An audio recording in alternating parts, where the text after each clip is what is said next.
जय स्वामीनारायण। परम पूज्य गुरु हरि महंत स्वामी महाराज, श्रद्धेय संतगण,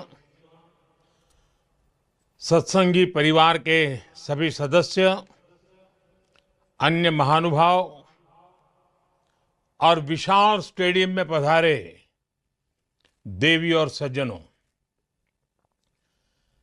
कार्यकर सुवर्ण महोत्सव के इस अवसर पर मैं भगवान स्वामीनारायण के चरणों में प्रणाम करता हूं।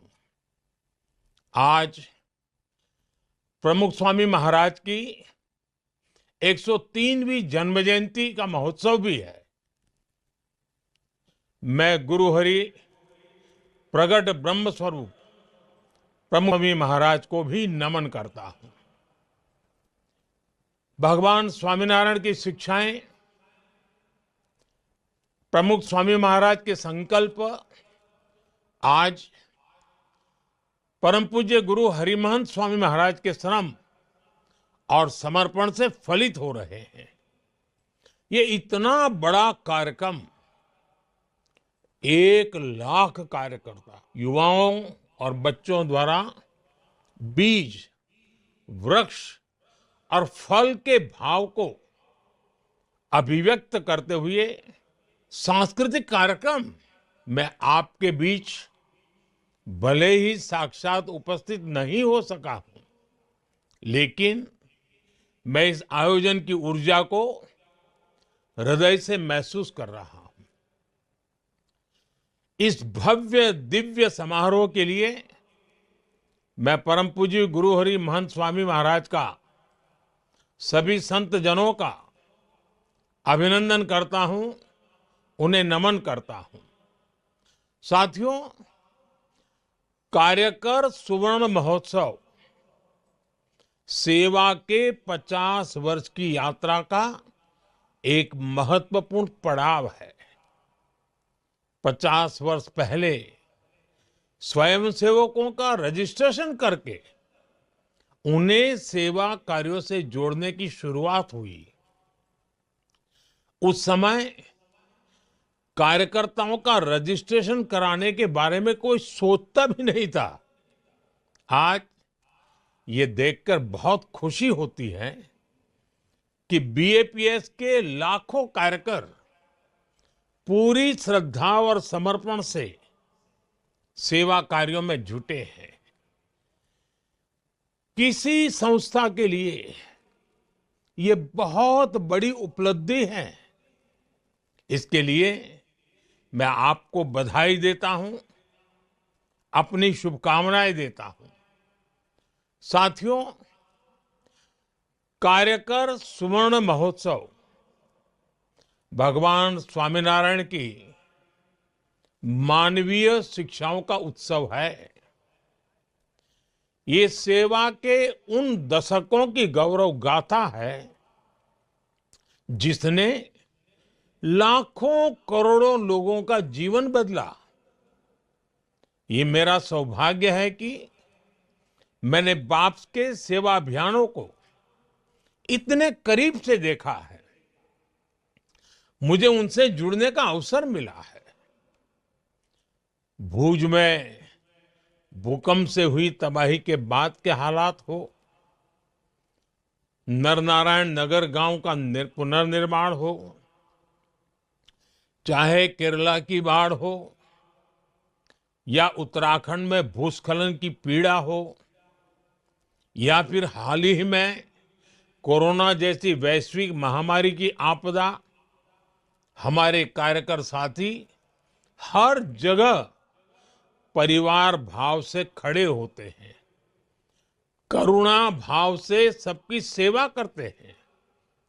हर किसी ने देखा है कोविड काल में किस तरह बीएपीएस मंदिर सेवा केंद्रों में बदल गए थे। मैं एक और प्रसंग भी आज याद करना चाहूंगा। लोगों को इसके बारे में बहुत कम पता है। जब यूक्रेन का युद्ध बढ़ने लग गया तो भारत सरकार ने तुरंत ये तय किया कि वहां फंसे भारतीयों को तत्काल सुरक्षित निकालना है। इसके बाद बहुत बड़ी संख्या में भारतीय पोलैंड पहुंचने लग गए थे। लेकिन एक चुनौती थी कि पोलैंड पहुंचे भारतीयों को युद्ध के उस माहौल में कैसे ज्यादा से ज्यादा मदद पहुंचाई जाए। उस समय मैंने बीएपीएस के एक संत के साथ बात की और ये बात मुझे लगता है शायद आधी रात बीत चुकी थी, 12 या 1 बजा था रात को, तब मैंने बात की थी। उनसे मैंने आग्रह किया कि बड़ी संख्या में जो भारतीय पोलैंड पहुंच रहे हैं उनकी मदद के लिए मुझे आपका सहयोग चाहिए। और मैंने देखा कि कैसे पूरे यूरोप से रातों रात बीएपीएस के कार्यकरों को आपकी संस्था ने एकजुट कर दिया। आप लोगों ने युद्ध के माहौल में पोलैंड पहुंचे लोगों की बहुत बड़ी मदद की। बीएपीएस की ये ताकत वैश्विक स्तर पर मानवता के हित में आपका ये योगदान बहुत ही प्रशंसनीय है। और इसलिए आज कार्यकर स्वर्ण महोत्सव में मैं आप सभी का आभार व्यक्त करता हूं। आज बीएपीएस के कार्यकर दुनिया भर में सेवा के माध्यम से करोड़ों लोगों के जीवन में परिवर्तन ला रहे हैं। अपनी सेवा से करोड़ों आत्माओं को स्पर्श कर रहे हैं और समाज के अंतिम छोर पर खड़े व्यक्ति को सशक्त कर रहे हैं। और इसलिए आप प्रेरणा है, पूज्य है, वंदनीय है। साथियों, बीएपीएस के कार्य पूरे विश्व में भारत के सामर्थ्य, भारत के प्रभाव को ताकत देते हैं। विश्व के 28 देशों में भगवान स्वामीनारायण के 1800 मंदिर, दुनिया भर में 21,000 से ज्यादा आध्यात्मिक केंद्र, सेवा के अलग अलग प्रकल्पों का काम, दुनिया जब ये देखती है तो वो इसमें भारत की आध्यात्मिक विरासत, आध्यात्मिक पहचान के दर्शन करती है। ये मंदिर भारत के सांस्कृतिक प्रतिबिंब है। विश्व की सबसे प्राचीन जीवंत संस्कृति के केंद्र है। कोई भी व्यक्ति जब इनसे जुड़ता है तो वो भारत के प्रति आकर्षित हुए बिना नहीं रहता। अभी कुछ ही महीने पहले अबू धाबी में भगवान स्वामीनारायण मंदिर की प्रतिष्ठा हुई है। सौभाग्य से मैं भी उस कार्यक्रम में शामिल हुआ। उस कार्यक्रम की, उस मंदिर की पूरी दुनिया में कितनी चर्चा हो रही है। दुनिया ने भारत की आध्यात्मिक विरासत के दर्शन किए। दुनिया ने भारत की सांस्कृतिक विविधता को देखा। ऐसे प्रयासों से दुनिया को भारत के सांस्कृतिक गौरव और मानवीय उदारता के बारे में पता चलता है। और इसके लिए मैं सभी कार्यकर साथियों को बधाई देता हूं। साथियों, आप सभी के बड़े बड़े संकल्पों का इतनी सहजता से सिद्ध हो जाना, ये भगवान स्वामीनारायण, सहजानंद स्वामी की तपस्या का ही परिणाम है। उन्होंने हर जीव की, हर पीड़ित की चिंता की। उनके जीवन का हर पल मानव कल्याण में समर्पित रहा। उन्होंने जिन मूल्यों की स्थापना की है, आज बीएपीएस उसी प्रकाश को विश्व में फैला रहा है। बीएपीएस के इन कार्यों को एक गीत की कुछ पंक्तियों के माध्यम से समझाया जा सकता है। आपने भी सुना होगा, घर घर गाया जा सकता है, नदियां न पिए कभी अपना जल, नदियां न पिए कभी अपना जल, वृक्ष न खाए कभी अपना फल। नदियां न पिए कभी अपना जल, वृक्ष न खाए कभी अपना फल। अपने तन का, मन का, धन का दूजों को दे जो दान है, वो सच्चा इंसान। अरे इस धरती का भगवान है। साथियों, ये भी मेरा सौभाग्य रहा कि मुझे बचपन से ही बीएपीएस और भगवान स्वामीनारायण से जुड़ने का अवसर मिला। इस महान प्रवृत्ति से जुड़ने का अवसर मिला। मुझे प्रमुख स्वामी महाराज का जो प्रेम और स्नेह मिला, वो मेरे जीवन की पूंजी है।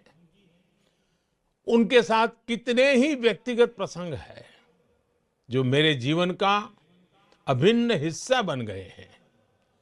जब मैं सार्वजनिक जीवन में नहीं था, जब मैं मुख्यमंत्री नहीं था, और जब मुख्यमंत्री बना, जब प्रधानमंत्री बना, हर पल उनका मार्गदर्शन रहा। जब साबरमती में नर्मदा का पानी आया, तो उस ऐतिहासिक अवसर को आशीर्वाद देने परम पूज्य प्रमुख स्वामी जी स्वयं आए थे। बरसों पहले एक बार स्वामी जी के मार्गदर्शन में स्वामीनारायण महामंत्र महोत्सव हुआ था, या उसके अगले साल स्वामीनारायण मंत्र लेखन महोत्सव हुआ।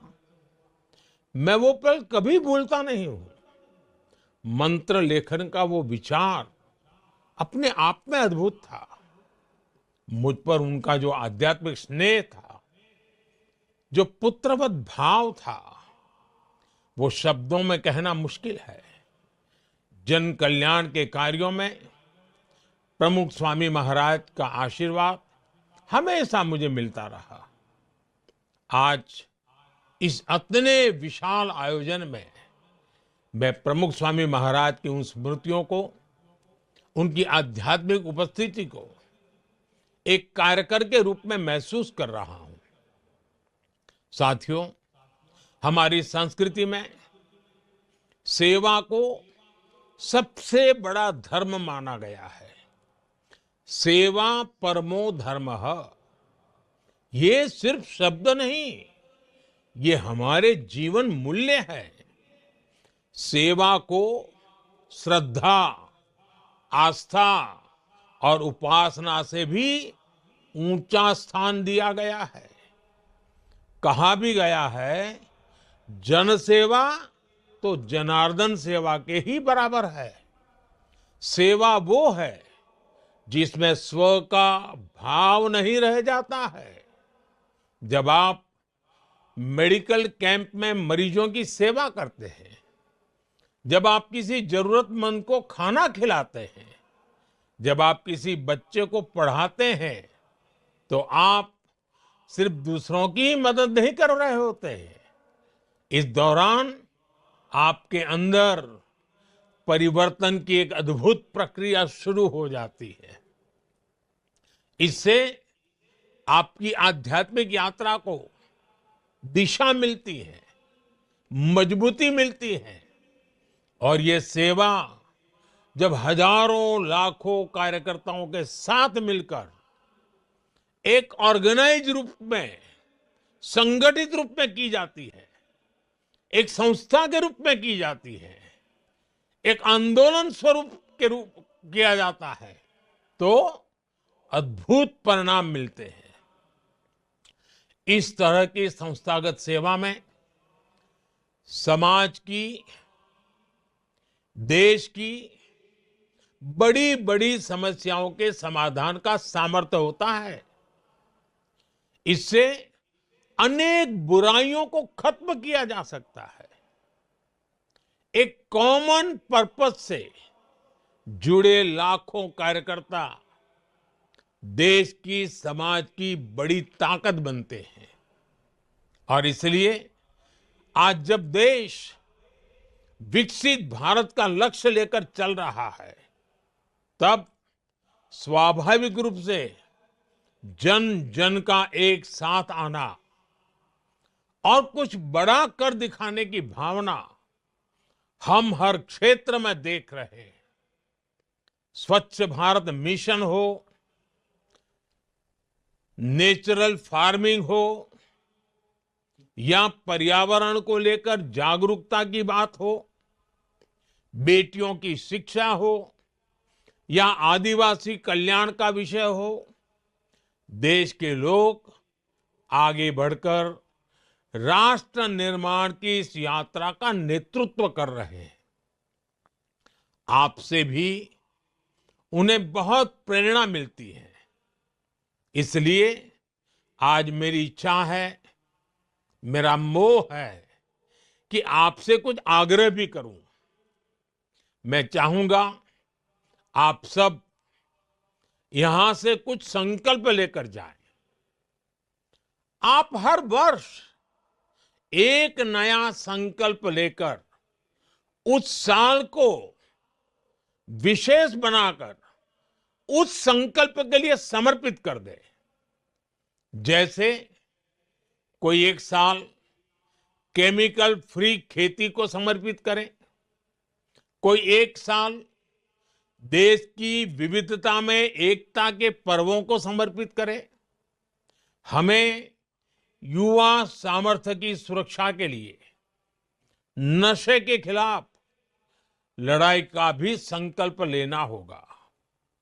आजकल बहुत सी जगहों पर लोग नदियों को पुनर्जीवित कर रहे हैं, तो इस तरह के काम को आप भी आगे बढ़ा सकते हैं।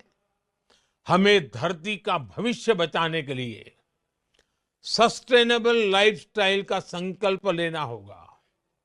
भारत ने पूरी दुनिया को मिशन लाइफ का जो विजन दिया है, उसकी प्रामाणिकता, उसका प्रभाव हमें ही सिद्ध करके दिखाना है। आजकल एक पेड़ मां के नाम अभियान की चर्चा पूरे विश्व में है। इस दिशा में भी आपके प्रयास बहुत अहम है। भारत के विकास को गति देने वाले अभियान जैसे fit India, vocal for local, millets को बढ़ावा देना, ऐसी कई बातें आप कर सकते हैं। युवा विचारों को नए अवसर देने के लिए कुछ ही सप्ताह बाद जनवरी में विकसित भारत यंग लीडर्स डायलॉग, उसका भी आयोजन होगा। इसमें हमारे युवा विकसित भारत के संकल्प को पूरा करने के लिए अपने आइडियाज देंगे, अपने योगदान की रूपरेखा तैयार करेंगे। आप सभी युवा कार्यकर इससे भी जुड़ सकते हैं। साथियों, श्रद्धेय प्रमुख स्वामी महाराज का विशेष जोर भारत की परिवार संस्कृति पर रहता था। उन्होंने घर सभा के माध्यम से समाज में संयुक्त परिवार की अवधारणा को मजबूत किया। हमें इन अभियानों को आगे बढ़ाना है। आज भारत 2047 तक विकसित होने के लक्ष्य पर काम कर रहा है। अगले 25 वर्षों की देश की यात्रा जितनी भारत के लिए महत्वपूर्ण है, उतनी ही बीएपीएस के हर कार्यकर के लिए भी अहम है। मुझे विश्वास है भगवान स्वामीनारायण के आशीर्वाद से बीएपीएस कार्यकरों का ये सेवा अभियान इसी तरह निर्बाध गति से आगे बढ़ता रहेगा। मैं एक बार फिर आप सभी को कार्यकर सुवर्ण महोत्सव की बधाई देता हूं। जय स्वामीनारायण।